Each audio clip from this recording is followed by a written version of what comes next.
رات کے آخری پہر ٹھنڈی ہوا نے جب کھڑکی کے پٹ ہلائے تو زینب کے ہاتھ خود بخود کمبل کے اندر چلے گئے۔ باہر دھند کی سفید چادر ہر شے پر چھائی ہوئی تھی۔ آسمان پر ابھی روشنی کی پہلی لکیر بھی نہ ابھری تھی، مگر زینب جاگ چکی تھی۔ سردیوں کی پہلی صبح تھی اور اس کے دل میں ایک عجیب سی بے چینی تھی۔ وہ اٹھی، چادر اوڑھی اور باورچی خانے کی طرف گئی۔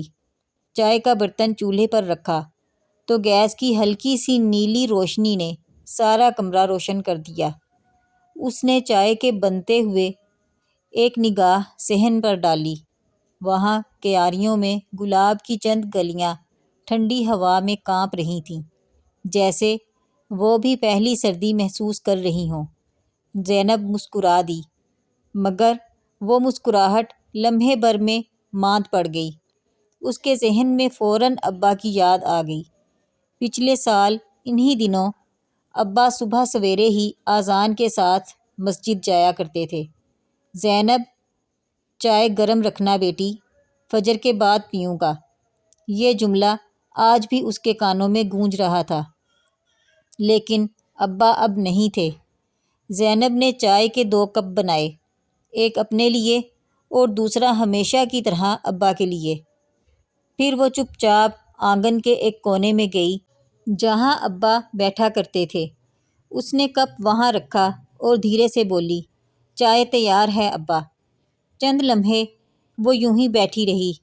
دھند اتنی گہری تھی کہ سامنے کی چیزیں بھی دھندلا گئی تھیں، پر زینب کو لگا جیسے ابا سامنے بیٹھے ہیں، مسکرا رہے ہیں۔ اسی لمحے اس کے لبوں پر دعا آئی، یا اللہ، ابا کو اپنے نور میں رکھنا۔ وہ بہت سرد مزاج تھے، وہاں سردی نہ لگے انہیں۔ پھر وہ چپ چاپ کچن کی طرف پلٹی۔ چولہے کے پاس بیٹھے بیٹھے اس نے موبائل اٹھایا۔ نوٹیفیکیشن آیا تھا، آج اسکول سے چھٹی ہے۔ زینب نے گہری سانس لی اور سوچا، آج ابا کے دیے ہوئے کمبل ضرورت مندوں میں بانٹوں گی۔ اس نے صندوق سے گرم کپڑے اور کمبل نکالے۔ باہر نکلی تو گلی میں سارے گھروں کے دروازے بند تھے۔ دھند میں خاموشی اتنی گہری تھی کہ اپنے قدموں کی چاپ بھی سنائی دیتی تھی۔ گلی کے نکڑ پر ایک بزرگ فقیر بیٹھا کانپ رہا تھا۔ زینب نے کمبل آگے بڑھایا۔ بزرگ نے حیرت سے دیکھا، آنکھوں میں آنسو تیر گئے۔ بیٹی، تم نے تو میری جان بچا لی، اللہ تمہیں خوش رکھے۔ زینب نے مسکرا کر جواب دیا، یہ میرے ابا کی طرف سے تحفہ ہے۔ اور وہ چل دی۔ راستے میں کچھ بچے تھے، ننگے پاؤں، اور ان کے ہاتھوں کی انگلیاں سردی کی شدت سے سرخ ہو رہی تھیں۔ زینب نے اپنی جیب سے کچھ روپے نکالے اور اپنے ابا کی کہی ہوئی بات کو سوچا۔ وہ ہمیشہ کہا کرتے تھے، بیٹی، سردیوں میں کسی کے پاؤں گرم کر دینا یہ عبادت ہے۔ اس نے بچوں کے لیے موزے خریدے اور خود اپنے ہاتھوں سے پہنا دیے۔ اب سورج دھیرے دھیرے نکل رہا تھا، مگر اس کی کرنیں ابھی کمزور تھیں۔ زینب نے چہرہ اوپر اٹھایا، آسمان کی طرف، جیسے کسی کو دیکھ رہی ہو، اور آہستہ سے بولی، ابا، آپ نے سکھایا تھا کہ سردی کی پہلی صبح کسی کے لیے آسانی بن جانا۔ آج شاید میں نے آپ کی بات پوری کر دی۔ اسی لمحے ہوا میں ایک عجیب سی نرمی اتر آئی، جیسے کوئی کہہ رہا ہو، شاباش بیٹی۔ زینب کے ہونٹوں پر ایک سکون بھری مسکراہٹ پھیل گئی۔ وہ دھند کے اس پار سورج کو دیکھنے لگی۔ یہ سردیوں کی پہلی صبح تھی، مگر اس کے دل میں ایک نئی گرمی، ایک نیا سکون جاگ اٹھا تھا۔ وہ آہستہ آہستہ چلتی ہوئی گھر واپس آئی۔ دروازے کے قریب پہنچ کر اس نے آخری بار مڑ کر دیکھا۔ گلی کے اس کونے میں جہاں اس نے ابھی چند لمحے پہلے کمبل دیا تھا، وہ بزرگ اب دعاؤں میں مصروف تھے۔ زینب کے ہونٹوں پر ہلکی سی مسکراہٹ آ گئی۔ گھر کے اندر آ کر وہ سیدھی ابا کے کمرے میں گئی۔ کمرے میں ابھی تک وہی خوشبو تھی، عود کی خوشبو، قرآن کے صفحات کی اور وقت کے گزرنے کی۔ وہ تخت کے پاس جا کر بیٹھ گئی۔ جہاں ابا کا قرآن پڑھا تھا۔ اس نے قرآن کھولا، صفحہ وہی تھا جہاں انہوں نے آخری بار تلاوت روک کر بک مارک رکھا تھا۔ زینب نے دھیرے سے وہ صفحہ چوما اور پڑھنے لگی، فَمَن يَعْمَلْ مِثْقَالَ ذَرَّةٍ خَيْرًا يَرَهُ، جو ذرہ برابر بھی نیکی کرے گا وہ اسے دیکھ لے گا۔ اس کی آنکھوں سے آنسو بہہ نکلے، دل میں جیسے کسی نے کہا، دیکھا زینب، تم نے آج وہ ذرہ برابر نیکی دیکھی جس کا بیج ابا نے بویا تھا۔ اس نے قرآن بند کیا اور ابا کا کمبل لپیٹ لیا۔ کچھ دیر وہ اسی طرح بیٹھی رہی، پھر آنگن میں آ کر چولہا جلایا۔ اس کے ذہن میں خیال آیا کہ آج وہ محلے کی بیوہ آنٹی کے لیے ناشتہ بھی بنائے گی۔ وہ اکثر کہا کرتی تھیں، بیٹی، سردیوں کی صبحوں میں بھوک زیادہ لگتی ہے مگر کسی کو یاد کون رکھتا ہے۔ زینب نے چائے، پراٹھے اور ابا کی پسندیدہ چٹنی بنائی، تھالی کو چادر میں لپیٹا اور باہر نکلی۔ آنٹی کے دروازے پر جا کر آہستہ سے دستک دی۔ اندر سے آواز آئی، کون ہے؟ میں زینب ہوں آنٹی۔ دروازہ کھلا تو سامنے کمزور سی مگر پیار بھری مسکراہٹ تھی۔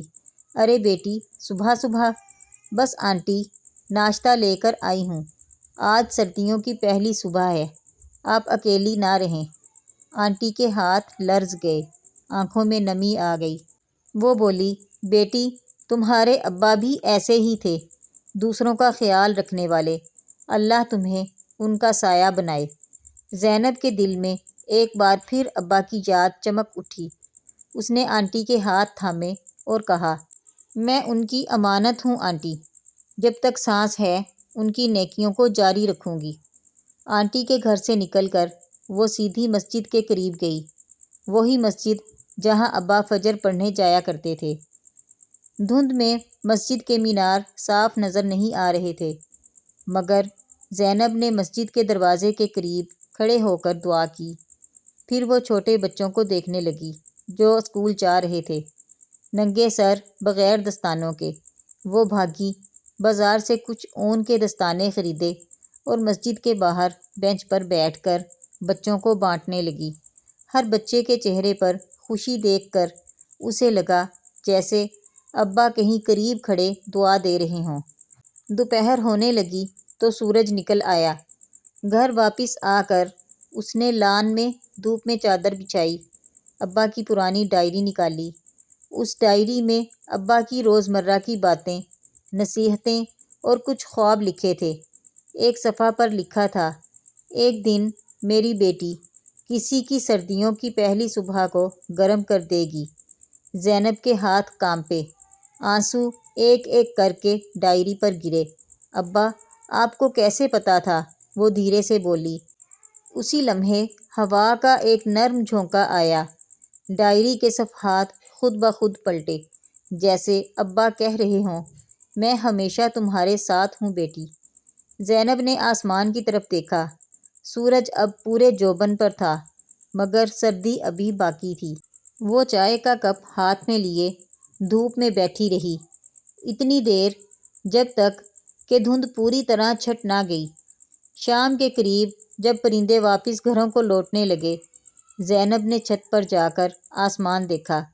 ہوا اب بھی ٹھنڈی تھی مگر دل میں ایک عجیب سا سکون تھا، جیسے سردی کی پہلی صبح نے اسے اندر تک بدل دیا ہو۔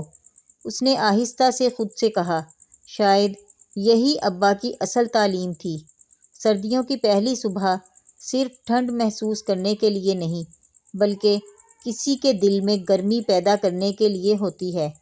پھر وہ مسکرائی، دعا کے لیے ہاتھ اٹھائے اور سورج کے ڈوبتے رنگوں میں گم ہو گئی۔